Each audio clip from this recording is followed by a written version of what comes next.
Alrighty, welcome back to another episode of K2 Paranormal. My name is Jackson. I'm a paranormal investigator in Western Australia. If you're only just watching this video now as a first of, you can jump over to YouTube, so do that now. Type in K2 Paranormal. You can check out a whole heap of videos that I have done. This video that we're going to be having a look at today is the top 5 most haunted highways in Australia. Before we get started on that, I'm just going to introduce a little bit of history for motoring in Western Australia. So we're going to have a look at that and then we'll jump into the top 5. Stay tuned, guys. Prior to European settlement in Western Australia, the local Aboriginal or Noongar people had a considerable network of tracks spanning from Perth to Albany, and by 1832, construction on the roads began to seal them to make transportation easier. The first recorded petrol cart to Western Australia was in 1898 from French engineer Armand Bargigli and was a tricycle cart. Percy Armstrong imported the first petrol automobile, then John Banfield in 1901 who imported a Gladiator, followed by hotelier George Auburn with a 1904 Oldsmobile. Harold Martin drove a 1903 R-model Oldsmobile, and on the 13th of December 1907 he crashed through the gates of Kings Park, being the first to be charged with reckless driving, and the courts ordered him to pay £3 14 shillings for the repairs to the gates. William Gummo also had a collision in the Goldfields with a tram car on September 3, 1915.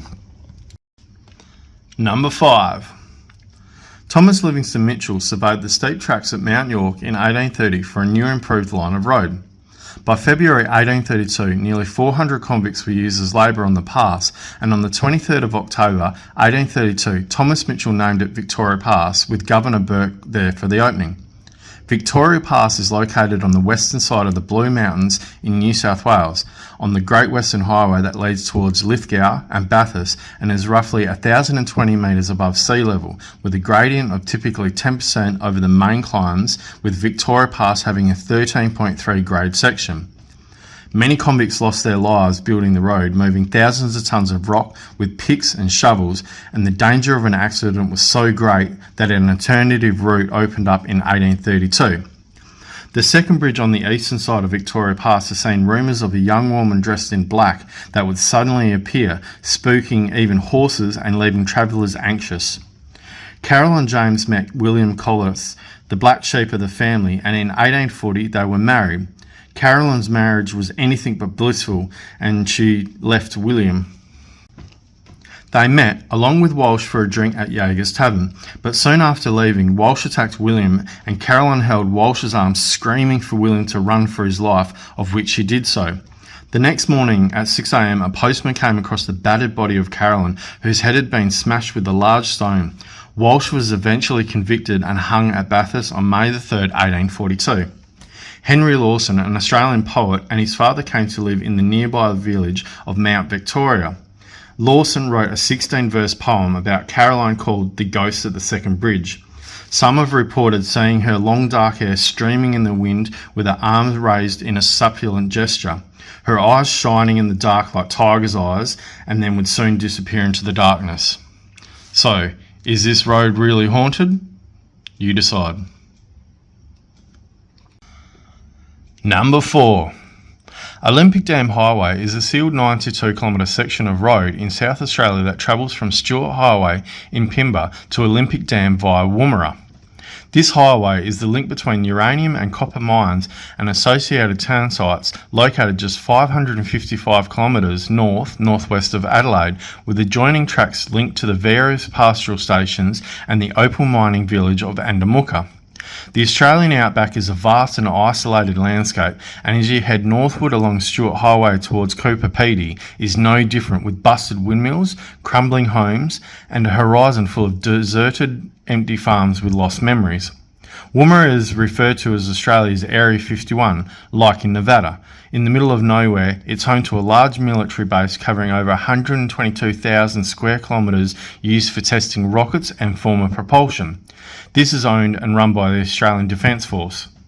Woomera is located 400 kilometres north of Adelaide, the state's capital, and the township has a small population of only 150 people, and since the 1950s there have been countless reports and sightings of UFOs.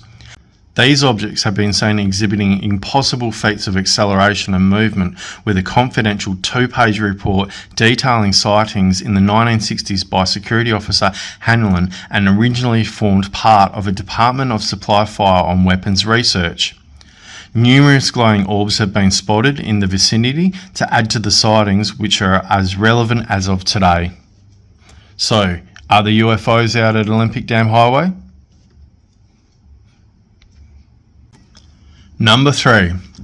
North of Newcastle in New South Wales is home to a local myth that takes on a different type of supernatural phenomenon. This is the legend of the ghost of Lemon Tree Passage. Lemon Tree Passage is a suburb in Port Stephens area in New South Wales with a population of about 2,600 people. Because of the dense wooded area, it has been a haven for koalas, and the small marina supports the local oyster farming industry. During the 1980s, 2 young men were involved in a motorcycle accident on the road, with the rider supposedly losing his leg and the pillion passenger dying at the same. It is alleged that if you speed up to 180 kilometres, a bright light will come up behind you in your rearview mirror, with locals being convinced that the light is the motorcyclist ghost in pursuit of people who are driving dangerously. Port Stephens police have issued a warning to drivers who are driving dangerously at high speeds along Lemon Tree Passage Road in an attempt to conjure the spirit of the 20-year-old who was killed in the accident. A handful of videos have been posted on YouTube showing a ghostly bright light appearing in the rear view of the cars that are speeding down that stretch of road, sometimes close to the car and other times at a distance. These accounts were enough for a movie to be made inspired by the actual events on Lemon Tree Passage Road, starring Jessica Tovey and Pippa Black. So, what's your opinion? Chuck it in the comments below. Number 2. Located in North Queensland in Australia is an isolated 800-kilometre section of road between Townsville and Mount Isa known as Flinders Highway. This notorious section of road is known as Australia's Highway of Death, and for a good reason. It is the scene for 11 victims who have both vanished and been murdered. On the 26th of August 1970, Judith, aged 7, and her sister Susan, aged 5, disappeared from a bus stop near Townsville. They were reported missing when they failed to return home after school. After a 2-day search, their bodies were found 25 kilometres southwest of Townsville in a dry creek bed. Susan was found first, their school uniforms neatly folded in their school bags with their hats, shoes and socks laying beside them. Footprints led 70 metres to where Judith's body was laying, and speculation on whether she tried to flee after her sister was killed. July the 4th, 1972, 18-year-old Robin Hoynville and 19-year-old Anita Cunningham were hitchhiking from Melbourne to Bowen, where Anita's mother lived, and were last seen leaving the Pentland Hotel. On the 15th of November 1972, Robin's body was found in a shallow grave 80 kilometres west of Charters Towers. Her body was assaulted and shot twice in the head with a .22 caliber rifle. Anita has never been found. On the 29th of July 1974, Catherine Graham also went missing along this stretch of road. In October 1978, Karen Edwards, Gordon Twaddle and Timothy Thompson were also reported missing. Tim's White was located, but he was never found. On the 3rd of November 1982, 20-year-old Perth man Anthony Jones vanished near Antill Plains Creek, which is 25 kilometres southwest of Townsville. This was Anthony's last run of hitchhiking he had been doing around Australia for 6 months. He told his girlfriend he was meeting his brother in Mount Isa, but he never arrived. In 1983, an anonymous letter was sent to the police about the location of Anthony's body near Flinders Highway, but he was never found. In 2011, Michael Lowndes came forward claiming to have killed Anthony, but later died in prison before he could make a statement. On the 15th of December 2017, Reese Kearney also went missing along Flinders Highway. Then on December 31st, 2017, 20-year-old Jaden Penno-Thompson had an argument with his mate in a car on New Year's Eve. He walked off into the darkness and was never seen again. In 2014, Andy Albury confessed to 14 murders between 1970 and 1982 along Flinders Highway, but with no evidence to support such claims. Bruce John Preston was charged in 2019 with the 1978 murders of Karen, Timothy and Gordon near Mount Isa, although denies having any involvement. Arthur Stanley Brown was also charged with the 1970 murders in the McKay sisters, but the verdict was blocked on the grounds of Brown was too senile to stand trial. Brown was also a prime suspect in the disappearance of the Beaumont children from Glenelg Beach in Adelaide in 1966. So, is Flinders Highway one of Australia's most haunted highways? You decide. Number 1. To commemorate the Governor of New South Wales, Lord Wakehurst had a section of road in Sydney's north stretching from Seaforth to North Narrabeen named in his honour.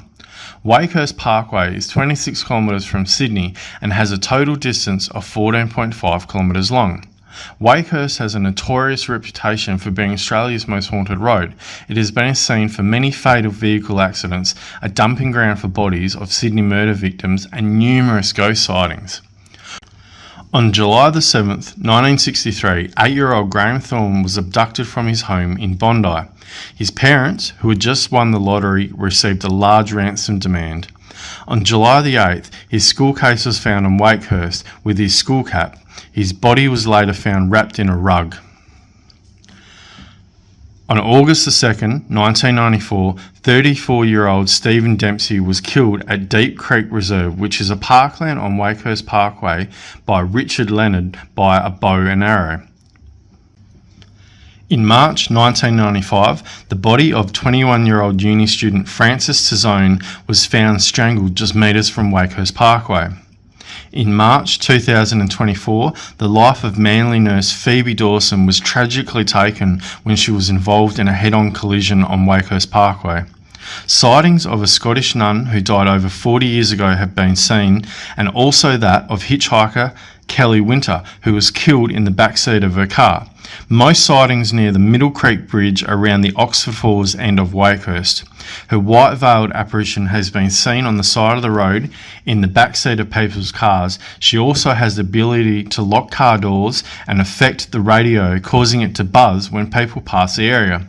So, does Wakehurst Parkway make your list of most haunted highways in Australia? You decide. If anybody has any information regarding missing persons or case-related information, you can contact Crime Stoppers in your local area. Alrighty, hope you guys enjoyed that one. That was a creepy look at Australia's top 5 most haunted highways. You can do all those wonderful things by subscribing and liking and sharing my channel. I definitely appreciate it. It helps me out. It helps my channel. And we'll see you guys on the next one. Stay spooky. See you later.